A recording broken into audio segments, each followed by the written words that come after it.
আসসালামু আলাইকুম। সুস্থ থাকতে চাই ইউটিউব চ্যানেল থেকে সবাইকে স্বাগতম। প্রিয় বন্ধুরা, আজকে আমরা আলোচনা করব বাচ্চাদের যদি অ্যালার্জি জনিত ঠান্ডা, কাশি, সর্দি হয়ে থাকে, ওই সমস্যার জন্য ডাক্তার আপনাদেরকে যে ওষুধটি সাজেস্ট করে থাকবেন মোনাস 5। আজকে আমরা আলোচনা করব এই মোনাস ট্যাবলেট নিয়ে। আমাদের বাচ্চাদের প্রায় সময় দেখা যায় যে বিভিন্ন ধরনের ধুলাবালির জন্য অ্যাজমার সমস্যা দেখা দেয়, এবং ওই অ্যাজমার সমস্যার জন্য মাঝে মাঝে প্রায় ঠান্ডা, কাশি, সর্দি এই জিনিসগুলো লেগেই থাকে। আর ওই সমস্যার জন্য আপনার বাচ্চাকে এই মোনাস 5 ওষুধটি খাওয়াতে পারেন। এটি মূলত একটি চুষে খাওয়ার ট্যাবলেট। এটি বাজারে বিভিন্ন এমজিতে পাওয়া যায়। সেটি হচ্ছে মোনাস 4 এমজি পাওয়া যায়। যেটি খাওয়ানো হচ্ছে 6 মাস থেকে 6 বছর বাচ্চাদেরকে। মোনাস 5 খাওয়ানো হচ্ছে 6 থেকে 15 বছরের বাচ্চাদেরকে, এবং মোনাস 10 হচ্ছে 15 থেকে ঊর্ধ্ব যে সকল মানুষ তাদের জন্য। সুতরাং আজকে আমরা যে এটি নিয়ে আলোচনা করবো সেটা হচ্ছে মোনাস 5। এটি মূলত 6 বছর থেকে 15 বছর পর্যন্ত রোগীদের জন্য এটি সেবন করতে পারেন।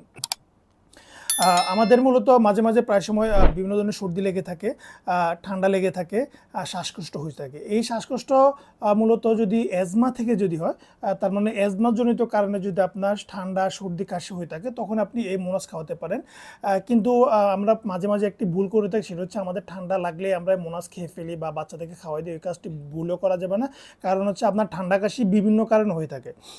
আপনার যদি ওটি যদি অ্যাজমা জাতীয় যদি সমস্যার জন্য যদি ওই ঠান্ডা কাশি হয়ে থাকে, তখন আপনি বাচ্চাকে এই মোনাস 5 ওষুধটি খাওয়াতে পারেন। এটি বাজারে এনেছে একমি ফার্মাসিউটিক্যালস লিমিটেড। এটি হচ্ছে একমির সবচেয়ে জনপ্রিয় একটি ওষুধ। এটি আপনার ডাক্তারের সাথে অবশ্যই আলোচনা করে আপনার সন্তানকে খাওয়াবেন। কারণ হচ্ছে যেহেতু বাচ্চারা নবজাতক, সেক্ষেত্রে তাদের আর শরীর খুবই সেন্সিটিভ থাকে। আপনি নিজে ইচ্ছায় কোনো ওষুধ খাওয়াবেন না বা ফার্মেসি থেকে নিয়ে কোনো ওষুধ খাওয়াবেন না। অবশ্যই ডাক্তারের পরামর্শ নেবেন। ডাক্তার যখন আপনাকে এটি সাজেস্ট করবেন, তখন আপনার মনে একটি প্রশ্ন আসতে পারে যে মোনাস 5 ওষুধটি কেন দেওয়া হয়েছে। ওই প্রশ্নটির জন্য আমরা আপনাদেরকে এই তথ্যগুলো দিচ্ছি যে মোনাস 5 ওষুধটি ডাক্তার আপনাকে কোন কোন কারণে দিয়েছে। এটি যেহেতু একটি বাচ্চাদের ওষুধ, সুতরাং এটি গর্ভাবস্থা এবং স্তন্যদানকালে যে সকল মহিলা রয়েছে তাদের জন্য এটি প্রযোজ্য নয়, এবং কিডনি এবং লিভার রোগীদের জন্য যে সকল সতর্কতা আমরা সবসময় বলে থাকি, এটা তাদের ক্ষেত্রে কার্যকর হবে না। এটি খুব একটা পার্শ্ব প্রতিক্রিয়া নেই, তবে হচ্ছে আপনি যদি লং টাইম যদি বাচ্চাকে যদি সেবন করান, সেক্ষেত্রে বাচ্চার কিছু কিছু পার্শ্ব প্রতিক্রিয়া দেখা দিতে পারে।